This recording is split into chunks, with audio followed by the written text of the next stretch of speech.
mu enyina ne se mbemma ware foye wo oman Ghana ma se no bebre na aboa emma eyi omafi ohia buburo mu esen aban anaso se NGOs nti ebisa se so enokre anaso se enokre maame asemi ya nokre se mbemma omaware aboa enipa bebre anase mba bebre eyi omafi ohia mu ekwan a omo efa so madwenkyere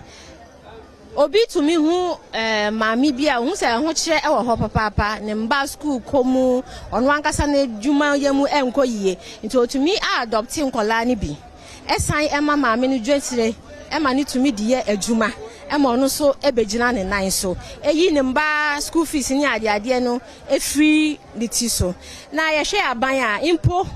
scholarships or demand no krampo enye nipa bebre ne tumi eduru om so enso obi a ware ba na se be ma ware otumi fa enkola be 5 ana 6 na wa fa ato no ho so a o hwe mo otumi ko school bi ekohwe se be omo a omo edidie mu ani omo school fees nsem enkoyie otumi fa omo nyina na o hwe mo enti question na obi sane de eye no krepa mbe ma ware etumi eye echen aban okay eja wonso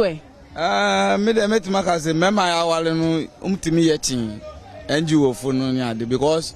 ma kwa wale oba no me fa ne se oba be ye mienu odeda me so ma ba me na be wo be ye miensa ka ho aye 5 me pena se because wan ya mana ende ga na obi kura je fi unsem ntitem be se untimi kura fo so na o de hwe no na se na sumdwe be den e be ba fie eteni de no kure se mema no individual no timi boachi aban anase NGO no eja ujitum patwan adentia ade ba ko omni se abofra beba wiasim na wanya hwefo no otade no kobo agobone ne niema akoro no sem ne niema emfata but be ma waware a no obaate no hwese ne ba enkosa atebianum nti obehwese ne yire no abre bia ne nkora no omo nsa be ko oma no se oba no oba bi kura no ode no be ware ya obehwese obebo abosa abofra no ama omote bia mu akoye ni omodidiem se de be ya da chin bi no yen kofre no wo fon so se ne ba ko bokoro no we ana na ba no mana koye we ana ne yira koye bone we bi sa no be ma no ehwe ma sa ne ma nyina akoso we yen ka se wo wabusua o ye ka se omo ma ware no mmema no ma ware no omo boa mma no mo ware ye fa se side chick momummo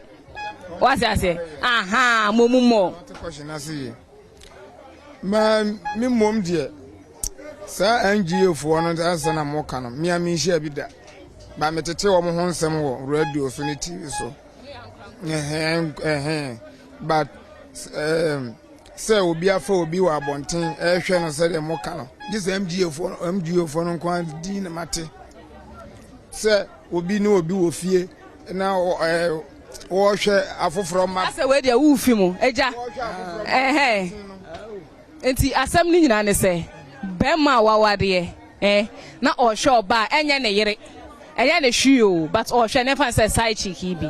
agina fi ohia mutu se esen se aban bi susu se individual no hwe chin aban because onum se side chick no wan hwe ni ya obi so be abeje finisa enti tambia ofoso so benya bibia be fie se na side chick no no ne be den ebeje so what you say echi individual NGO no be NGO no be years ekolo mai obey den mommy asemi nie bema wawade mbema bebra wade o my God dem ha sei no omo boa omo side chick pa esen se aban ebeboa mba na yi omo fi ohim what you say aha eno so yampa isa se bema ono oye na adwen se otena ne yere nko ahode enye oba ba kuso no ne benanti e na se ne nie fi kakra nso ono omo benanti na so enye fi to obi aso wo ba ensi se oni mba 5 kwa na nanti a ne fa se 5 no kwa obi a ba ye 2 no ne kwa nanti kwa no kwa 10 na from ni age a obeka se okọ chen so akopem se obeye ni penny ani mba be 10-15 bi na nanti omu ina so womba ezo we hwe omu ina because utumi ka se wo do ba umpe ne ba aha enti ne feeding few betua classes fee betua school fees betua ukwa akosra wo girlfriend no so a esa wo ye shopping eko eduano no nye no no ne pe obeya ne mba ne hina so benya biedi se obewini oba ne heart sunity e wo mo ko fa nkola no yanko out so we the NGO ni aba mo nye we ma na aban no ni mu wan ena me ka say even scholarships o man ko limitation wo ho NGO no so eyi na oba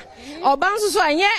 me fan say ekueku ewo man ni mu ana say ekuro ni mu ina na obehwe omo e bia one particular bi ena wati din no de aba nto hope e na obeko enti nia awe omo tumi talk ato dan ni ade hina e de ma eyi omo fi ayi kiosk estate ni ade enti be ma waware nde ya mpa omo hwe sai chicken pa echi aban ni dama ya counselor me ya counselor okay and Trotro no enya ya ma mate na betina se enti e be je so say awe